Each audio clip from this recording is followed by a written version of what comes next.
मेरे previous vlog में हमने पशुपतिनाथ जी के शिवलिंग के दर्शन किए, वहाँ के इतिहास को जाना, वहाँ के स्पिरिचुअलिटी को जाना। और वैसे ही विष्णु भगवान का ये टेम्पल भी इम्पोर्टेंट है। ये है चंगू नारायण टेम्पल।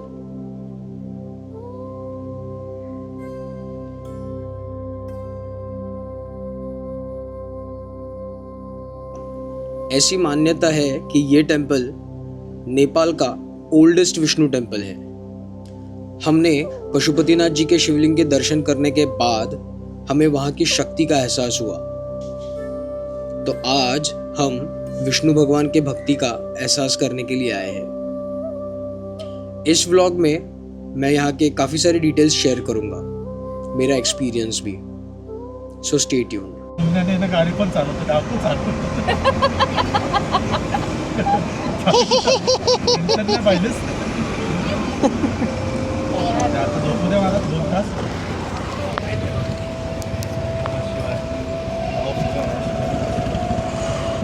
एंड उसके बाद अब हम जाएंगे चंगू नारायण, ये टेम्पल है, और उसके बाद बख्तापुर दरबार।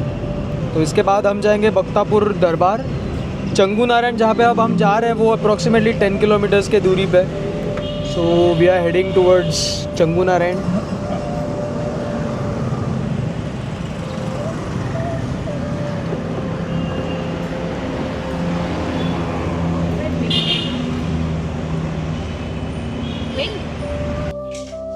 चंगू नारायण जी का ये टेम्पल छोटे से पहाड़ पे बसा हुआ है।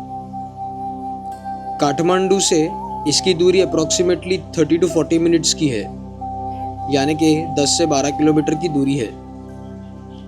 पर जो रास्ता है वो बहुत खूबसूरत है। आधे घंटे में आप फुटहिल्स तक पहुंच जाते हो। फुटहिल्स तक आने के लिए रास्ता बहुत बढ़िया है, बहुत अच्छा है। पर फुटहिल्स खत्म होते ही जैसे ही आप असेंड करना स्टार्ट करते हो इन पहाड़ों पे, ऑफ रोडिंग स्टार्ट हो जाती है। रास्ता बहुत खराब है कुछ पैचेस में, कहीं कहीं पे रास्ता ढंग से है नहीं। बड़े बड़े पत्थर रास्तों पे आपको मिलते हैं, जिस वजह से आपकी गाड़ी काफ़ी अनस्टेबली मूव होती है। थोड़ा सा पैनिकिंग सिचुएशन होता है क्योंकि इस बार हम आए थे इको में। सबसे ज़्यादा पैनिकिंग सिचुएशन तब आया जब यहाँ पे क्लिफ पे ही टर्न था, उसके बाद वहाँ पे कीचड़ भी दिखा हमें। कीचड़ के वजह से कार को ग्रिप मिलने के लिए दिक्कत हो जाती है।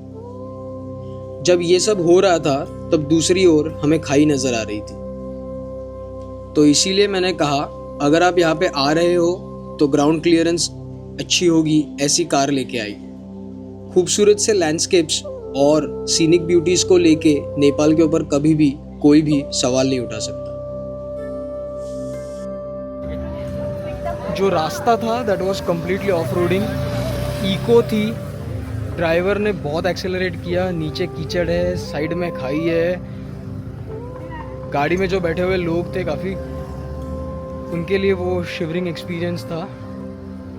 पूरा मूड चेंज हो गया ऐसा ऑफ रोडिंग करने के बाद हम यहाँ पे पहुँचे। हमने एंटर किया है उस लेन में जो लेन हमें चंगू नारायण टेम्पल के पास लेके जाएगी। काफ़ी सारे शॉप्स हमें यहाँ पे नज़र आते हैं, और द बेस्ट पार्ट वॉज यहाँ की जो बिल्डिंग्स है वो एक जैसी नज़र आती है। That gives a different feel about this place. अब हम पहुँचे उस लेन में जो लेन हमें चंगू नारायण टेम्पल के पास लेके जाएगी। जो व्यू था बहुत खूबसूरत था क्योंकि दोनों साइड में जो बिल्डिंग्स बनी थी वो एक ही कलर की थी, एक ही ब्रिक्स की थी, और सिमिलर सा डिज़ाइन इनका था। इन बिल्डिंग्स में हमें कई सारे शॉप्स नज़र आते हैं, उनमें से कुछ हम आगे एक्सप्लोर करेंगे। अब तक हम चंगू नारायण टेम्पल के पास पहुंचे नहीं थे और मेरी नज़र गई गणेश जी के मंदिर पे। इस मंदिर में जो गणेश जी है उन्हें चंपक गणेश कहते हैं। ये टेम्पल रेड कलर में बहुत खूबसूरत नजर आ रहा था। यहाँ की आर्किटेक्चर एक अलग ही स्टाइल से बनी हुई है, एंड दैट रियली अट्रैक्ट्स अस। सो ये है गणेश जी की मूर्ति। काफ़ी प्राचीन, काफ़ी पुराना टेम्पल रहेगा क्योंकि सनातन धर्म में गणेश जी की पहली पूजा की जाती है, इसी वजह से उन्हें प्रथमेश कहते हैं, प्रथम ईश्वर। शायद इसी वजह से चंपक नारायण के मंदिर के शुरू होने से पहले हमें चंपक गणेश के दर्शन होते हैं। यहाँ के सारे मंदिर ऑलमोस्ट वुड और ब्रिक्स से बने हुए हैं, जिस वजह से हमें एक अलग ही लुक, अलग ही फील यहाँ के टेम्पल्स का आता है। पास ही में मुझे एक कुआं दिखा। ये पुराने ज़माने का कुआं था और जिस तरीके से डिज़ाइन किया गया था, that was really amazing, that cot my mind. ये जब तक मैं शूट कर रहा था तब तक मेरे सारे दोस्त आगे चले गए और मैं पीछे रह गया। But this place was really worth exploring. आप देख सकते हैं कितना खूबसूरत नज़ारा है यहाँ से।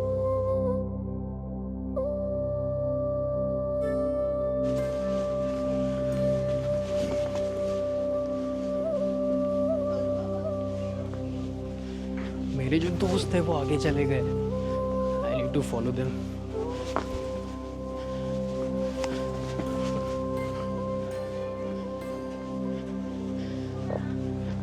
पहाड़ों के बीच बसा हुआ है ये गांव।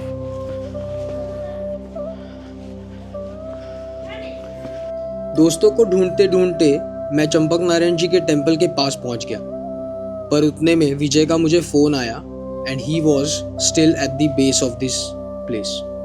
तो वापस मुझे उतर के जाना पड़ा जहाँ पे ये लोग किसी शॉप के अंदर गए थे।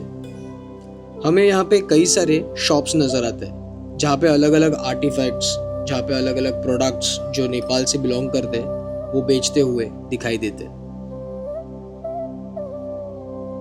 ये लेन भी बहुत खूबसूरत है, फोटोजेनिक है। अगर आप यहाँ पे फोटोग्राफी करना चाहते हो तो it's one of the best place. यहाँ पे हमें कई सारे कैफेज भी नजर आते हैं। उसमें से एक कैफे हमने एक्सप्लोर किया था। वहाँ से जो दिखने वाले व्यूज थे पहाड़ों के ऊपर से, I really love to show those because बहुत बढ़िया, बहुत खूबसूरत व्यूज थे वहाँ से। सो स्टे ट्यून्ड, आगे आपको वो कैफे भी देखने मिलेगा। मेरे सब दोस्त यहाँ पे रुके थे। ये था स्टोर जहाँ पे हीलिंग बाउल और मेडिटेशन के कुछ सामान हमें मिलते। यहाँ के इन ओनर ने हमें डेमो दिया। She was explaining the process of how to do this and the effects of these on us. This aunty was a perfect sales person. She impressed us और उनके इम्प्रेस होने के प्रोसेस में हमने approximately 1000 INR ज़्यादा दे दिए और ये बाउल खरीद लिया। ये लम्हा तन्वी के लिए बहुत इंपॉर्टेंट रहेगा क्योंकि she felt she got the best deal. पर बाद में हमें आगे पता चला कि हमने अप्रोक्सीमेटली 1000 रुपये ज़्यादा शेड किए थे। तो मैं सजेस्ट करूँगा, अगर आप यहाँ पे आते हो तो जितना बार्गेन कर सकते हो, जितने भी नेगोशिएशंस आप कर सकते हो, प्लीज़ कीजिए। ये लेने से पहले तन्वी को शायद हीलिंग बाउल की ज़रूरत नहीं थी, पर जब उसे पता चला कि उसने 1000 रुपये ज़्यादा शेड किए हैं तो I think she must be using it, क्योंकि she was really pissed off later. तो मॉरल ऑफ द स्टोरी, कुछ चीज़ें आपको उस वक्त काम नहीं आती पर फ्यूचर में आगे ज़रूर काम आती है। वैसे ही कुछ हुआ तन्वी के साथ।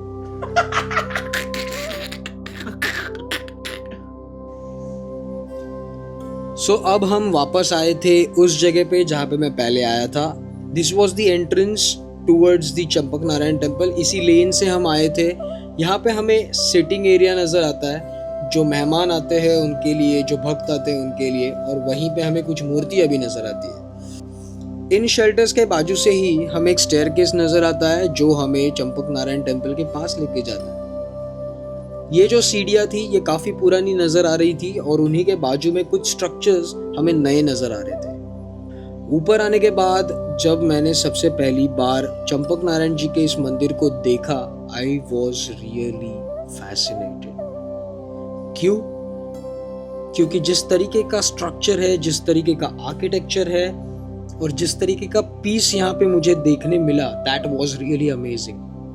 मैं आपको बता नहीं सकता, इतना खूबसूरत माहौल था यहाँ पे आने के बाद। जैसे हमने पशुपतिनाथ जी के कॉम्प्लेक्स में कई सारे मंदिर देखे, वैसे ही हमें यहाँ पे भी देखने मिलते हैं। इस व्लॉग में मैं जितना कुछ कवर कर सकता हूँ कवर करने की कोशिश करूँगा, because this place is amazing. Don't miss this place, keep watching. जैसे मैंने आपसे पहले कहा, चंगू नारायण टेम्पल या चंपक नारायण टेम्पल, इसे बहुत एंशियंट हिंदू विष्णु टेम्पल होने का खिताब मिला हुआ है। कुछ लोग कहते हैं कि ये एक मॉन्यूमेंट है, टेम्पल है, पर मैं इसे एक लिविंग म्यूजियम कहूँगा। ये टेम्पल, जैसे मैंने आपसे पहले कहा, एक पहाड़ी पे बसा हुआ है। इस पहाड़ के साइड से ही हमें मनोहरा रिवर फ्लो होते हुए नजर आती है, वो भी हम आगे देखेंगे। अगर हिस्ट्री की बात करूँ तो चंगू नारायण टेम्पल की हिस्ट्री हमें 4th सेंचुरी एडी से नजर आती है, जब लिच्छवी डायनेस्टी नेपाल पे रूल करती थी। ये वही लिच्छवीज है जो इंडिया से आए थे और हिंदू शाही थी, मतलब हिंदू किंगडम था ये। और इसका प्रूफ है यहाँ पे दिखने वाला एक ओल्ड स्टोन इंस्क्रिप्शन। कहा जाता है 464 एडी में किंग मानदेवा ने स्थापित किया था। स्पिरिचुअलिटी के नजरिए से बताऊं तो यहाँ पे ऐसे मान्यता है कि सुदर्शन नाम के एक ब्राह्मण थे जिनके पास कई सारे गाय थे। उनमें से एक गाय चंपक के पेड़ के नीचे खड़े रह के दूध छोड़ा करती थी। कई दिन बीतने के बाद उनके ध्यान में ऐसे आया कि ये गाय काफी कम दूध दे रही है, जिस वजह से उन्होंने उस गाय पे नजर रखी और तब पता चला कि वो गाय यहाँ पे दूध छोड़ा कर रही थी, जिस वजह से सुदर्शन जी ने यहाँ का जो चंपक पेड़ था उसे काटने की कोशिश की। जैसे ही कुल्हाड़ी से उस पेड़ पे घाव किया, वैसे वहां से खून आना शुरू हुआ और विष्णु भगवान ने खुद कहा कि वो यहाँ पे वास करते हैं, वो यहाँ पे रहते हैं। उसके बाद यहाँ पे ये टेम्पल बनते गया। यहाँ के लोकल लैंग्वेज में इसका मतलब होता है, चांद मतलब होली और गू मतलब फॉरेस्ट, तो होली फॉरेस्ट के नाम से इस प्लेस को रिकॉग्नाइज किया जाने लगा। सेकेंड फैक्ट मुझे ऐसे मिला कि यहाँ पे इस हिल टॉप के आसपास कई सारे चंपक के ट्रीज हमें नजर आते हैं, जिस वजह से हमें चंपक गणेश जैसे भी मंदिर नजर आते हैं और वैसे ही चंपक नारायण भी यहाँ पे हमें नजर आते हैं, जिसे ग्रेजुअली चंगू नारायण भी बोलने लगे, चंपक नारायण भी कहने लगे और चंपा नारायण भी कहते थे। और कई साल गुजरने के बाद इसे चंगू नारायण नाम से ही रिकॉग्नाइज किया जाने लगा। अगर आर्किटेक्चर की बात करूं तो इस आर्किटेक्चर को नेवार पगोड़ा आर्किटेक्चर कहा जाता है और यहाँ के इन वुडन स्ट्रक्चर्स में आपको कई सारे मूर्तियां नजर आएंगे, जिसमें आपको एनिमल्स नजर आएंगे जैसे कि एलिफेंट्स है, लायंस है, और ये आपको यहाँ के कोर्टयार्ड्स में नजर आएंगे। साथ ही साथ में विष्णु भगवान के कई सारी अलग अलग मूर्तियां भी नजर आएंगी, जो वुड में भी कार्व्ड है, जो स्टोन में भी कार्व्ड है। और इसीलिए मैंने इस टेम्पल को एक लिविंग म्यूजियम की तरह कहा, क्योंकि ऐसे स्टैचूज, ऐसे स्ट्रक्चर्स हमें शायद म्यूजियम्स में ही देखने मिलते हैं, जो यहाँ पे हम इस ओपन टेम्पल में देख सकते हैं। अगर आप नेपाल में हो या फिर आने वाले हो तो please plan a visit over here. तो ये जो पगोड़ा स्ट्रक्चर है, ये नेवार आर्किटेक्चर का एक स्टाइल है जो यूजुअली काठमांडू वैली के आसपास हमें नज़र आता है। और ये जो रूफ है, ये 2 हिस्सों में बनाया हुआ है, एक लोअर रूफ और एक अपर रूफ। जो लोअर रूफ है ये टाइल्स से कवर्ड है, तो अपर रूफ जो है वो कॉपर या फिर गोल्डन शीट से कवर्ड है। जो रूफ है उस पे आपको 10 अवतार नज़र आएंगे विष्णु भगवान के। कुछ जगहों पे आपको एनिमल्स नज़र आएंगे जैसे कि लायंस, एलिफेंट्स, और कुछ जगहों पे आपको गार्डियन फिगर्स भी नजर आएंगे जैसे कि सरबाज। यहाँ के इस कोर्टयार्ड में हमें छोटे छोटे कई सारे मंदिर नजर आते हैं, जैसे कि महादेव का मंदिर, कृष्ण भगवान का मंदिर, छिन्नमस्ता देवी का मंदिर, अष्टमत्री का और कीलेश्वर महादेव का मंदिर। यहाँ पे एक और चीज जैसे मैंने आपको पहले कही वो देखने मिलती है, वो है किंग मानदेवा ने स्थापित किया हुआ एक शिलालेख, जिसे स्टोन पिलर भी कह सकते हैं, जिसके ऊपर कुछ इंस्क्रिप्शंस है जो उनके उस एरा को डिस्क्राइब करता है। और ये स्थापित किया था 464 एडी के आसपास। यहाँ के इस टेम्पल के बारे में मैं बहुत कुछ जानना चाहता था, जिस वजह से मैंने गाइड भी हायर किए। आसपास हमें छोटे छोटे और भी कई सारे मंदिर नज़र आते हैं, जैसे कि ये है कीलेश्वर महादेव। ये कहा जाता है गार्डियन है इस टेम्पल के। यहाँ पे हमें कृष्ण भगवान के मंदिर भी नज़र आते हैं और ऐसे कई सारे इंस्क्रिप्शंस नज़र आते हैं जो प्राचीन कालखंड से बिलोंग करते हैं।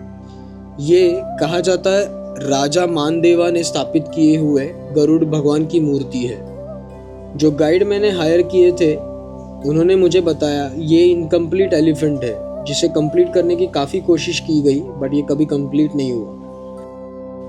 उसके बाद हमने चिन्नामस्ता देवी के दर्शन किए। यहाँ पे हमें बड़ेश्वर महादेव का मंदिर भी नज़र आता है। जैसे कीलेश्वर महादेव है वैसे ही यहाँ पे बड़ेश्वर महादेव भी नज़र आते हैं। यहाँ पे हमें कई सारे विष्णु भगवान के जो अवतार है उनकी मूर्तियाँ नज़र आती है और उन्हीं में से एक ये है। यहाँ पे शेषनाग पे सोए हुए विष्णु भगवान भी हमें नजर आते हैं। यहाँ पे हमें विष्णु भगवान का विश्व रूप नजर आता है जो अर्जुन भगवान के लिए विष्णु भगवान ने धारण किया था, उन्हें समझाने के लिए कि महाभारत अनिवार्य है और उन्हें शस्त्र उनके परिवार के खिलाफ उठाना ही पड़ेगा। यहाँ पे मुझे नजर आया मेरा फेवरेट अवतार जो है नरसिम्हा अवतार, और वहीं पे बाजू में विष्णु विक्रांत मूर्ति नजर आई जो कहा जाता है 7th सेंचुरी का स्कल्पचर है त्रिविक्रम विष्णु भगवान का, जहाँ पे विष्णु भगवान और बलि राजा एक साथ दिखाई देते हैं। ये है कीलेश्वर महादेव जो कहा जाता है कि ये गार्डियन है इस प्लेस के। यहाँ पे हमें मूर्ति नजर आती है राजा भूपतिंद्र मल्ल और उनकी वाइफ की, और इन्हीं के बाजू में हमें गरुड़ देव की मूर्ति नजर आती है जो कहा जाता है राजा मानदेव ने स्थापित की हुई थी। अब हम देखेंगे किंग मानदेवन ने स्थापित किया हुआ 464 एडी का पुराना इंस्क्रिप्शन। यहाँ पे हमें नजर आते हैं वैकुंठ विष्णु, जो कहा जाता है कि 16th सेंचुरी में ये स्कल्पचर बनाया था, और इस पोजीशन को ललितासन पोजीशन कहते हैं, जिस पोजीशन में विष्णु भगवान गरुड़ के ऊपर बैठे हुए हैं। साथ ही साथ में हमें माँ लक्ष्मी भी नजर आती है। कृष्ण भगवान के टेम्पल के बाजू में हमें श्रीधर विष्णु नजर आते हैं, जहाँ पे हमें विष्णु, लक्ष्मी और गरुड़ देव भी नजर आते हैं। अक्सर हमारे घर में जो हिंदू है, हिंदू के घर में पांचायन गॉड का पूजा होता है। पांचायन गॉड में यहाँ पांच शक्तिशाली गॉड है। ये Ganesh, Surya, Surya means it has a horse, and Kali, Durga, and Shiva and Vishnu, पांचायन गॉड। यहाँ पे मुझे भगीरथ जी की मूर्ति भी देखने मिली जिन्होंने गंगा को धरती पे लाया था। यहाँ पे मुझे नाट्येश्वरी देवी का मंदिर भी नजर आया जो काफी छोटा सा था। यहाँ पे ऐसी मान्यता है कि इनके आशीर्वाद म्यूजिक इंडस्ट्री के लोग या फिर कोरियोग्राफर्स लेने आते हैं, क्योंकि ये कला से जुड़ी हुई देवी की मूर्ति है। यहाँ पे हमें माधव नारायण की मूर्ति नजर आती है, क्योंकि मान्यता ऐसी भी है कि विष्णु का ही अवतार है बुद्ध, जिस वजह से जो बुद्धिस्ट है, जिस वजह से वो लोकेश्वर में विश्वास रखते हैं, लोकेश्वर की भी मूर्ति नजर आती है। यहाँ पे हमें अर्धनारीश्वर की भी मूर्ति नजर आती है, जहाँ पे पार्शियली मेल और पार्शियली फीमेल अवतार भी नजर आता है। यहाँ पे मैंने और एक महादेव का मंदिर देखा, वो था सौमेय लिंगेश्वर। उन्हीं के बाजू में एक पुराना इंस्क्रिप्शन वाला स्टोन देखने मिला। यहाँ पे कई सारे इंस्क्रिप्शंस, कार्विंग्स, स्कल्पचर्स हमें देखने मिलते हैं। हर वो चीज़ जो मैंने यहाँ पे देखी है, नोटिस की है, this really makes this place N unforgettable for me. जैसे मैंने आपको व्लॉग के शुरुआत में कहा था कि यहाँ पे हमें मनोहरा रिवर भी दिखाई देती है, और ये है वो मनोहरा रिवर जो इस हिल के साइड से बहते जाती है। चंगू नारायण का ये टेम्पल तो अभी हमारा देख के हो चुका था। अब हम एक्सप्लोर कर रहे थे यहाँ के लेन्स, जहाँ पे कई सारे स्टोर्स, कई सारे शॉप्स और कैफेज हमें नजर आता है। उन्हीं में से ये एक स्टोर था जहाँ पे आर्टिफैक्ट्स और हैंडीक्राफ्ट्स बनाते हैं। ये वुड से ही कार्व कर रहे थे and he was working, so I thought to capture it. तो एज अ शो पीस अगर आप लेना चाहते हो तो आप यहाँ पे एक्सप्लोर कर सकते हो।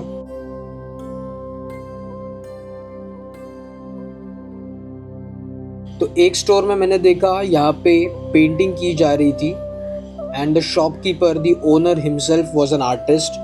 तो ये पेंटिंग वो खुद अपने हाथों से बना रहे थे। सो फाइनली अब वक्त हो चुका था चाय का। ता खा चे कैफ़े, ये कैफ़े हमने सिलेक्ट किया था जो चंगू नारायण के लेन में ही बसा हुआ है और आप आसानी से यहाँ पे आ सकते हो। जो व्यू था यहाँ say that was really amazing. जैसे ही हम कैफ़े के अंदर गए हमने ऑर्डर प्लेस की हमारी and we thought to sit in this open to sky deck, जहाँ पे दोस्तों के साथ, फैमिली के साथ अगर आप आते हो नेपाल घूमने के लिए, चंगू नारायण पे विजिट करने के लिए, तो यहाँ पे आके आप चिल कर सकते हो, दोस्तों के साथ मस्ती मजाक कर सकते हो, जो हमने किया। We enjoyed over here, we had fun, we shot some reels, took some clicks, ये सब हमने यहाँ पे किया।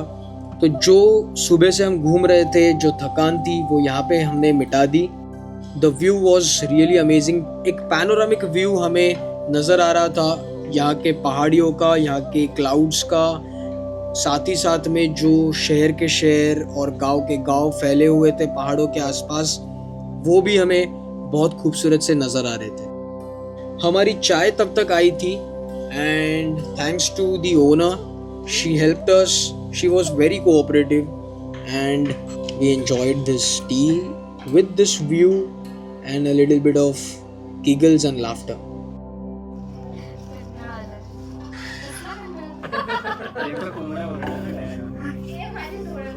So ये था चंगू नारायण का व्लॉग, मेरा एक्सपीरियंस एंड दैट्स इट। अब हम जाने वाले थे बख्तापुर दरबार स्क्वायर। ये भी एक बहुत खूबसूरत सी जगह है जहाँ पे नेपाल का आर्किटेक्चर, आर्ट और हिस्ट्री आपको साथ ही साथ में एक्सप्लोर करने मिलता है। इस दरबार स्क्वायर में आपको कई सारे पैलेसेस देखने मिलेंगे, साथ ही साथ में कई सारे टेम्पल्स। तो ये मेरा नेक्स्ट व्लॉग होगा बख्तापुर दरबार स्क्वायर के ऊपर और साथ ही साथ में बौद्ध स्तूपा। आई होप आपको मेरा ये व्लॉग पसंद आया होगा। अगर आप नए हो मेरे चैनल पे तो सब्सक्राइब कीजिए। मिलते हैं नए व्लॉग के साथ, नए अमेजिंग कंटेंट के साथ, नए अमेजिंग एक्सपीरियंस के साथ। तब तक के लिए नेपाल से जय शंभू राजे, जय शिवराय।